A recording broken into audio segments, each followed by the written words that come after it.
Hey there, Raiders! Here's how to get Leviathan Meat in Sand.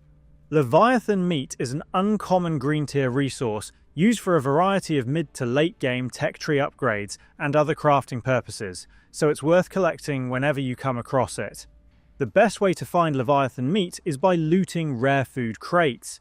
These crates can occasionally spawn at smaller points of interest such as shipwrecks, but you'll have a much better chance of finding them in major name locations like island towns and other large landmarks, where higher tier loot containers appear more frequently.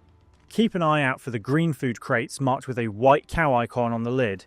They're slightly smaller than many of the other loot crates, making them easy to overlook if you're rushing through an area.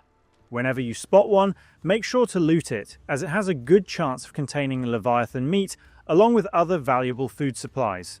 If you're farming this resource, plan your route through larger settlements and search every building carefully to maximize the number of rare food crates you find during each expedition. As always, valuable loot areas are often contested by hostile NPCs and other players. Stay alert while searching, keep your trampler nearby if possible, and make sure you extract safely so you don't lose the Leviathan meat you've collected. And that's all of it. If this video helped, please leave a like or comment and subscribe to the channel for more straightforward guides. Thanks for stopping by, and see you in the next side quest.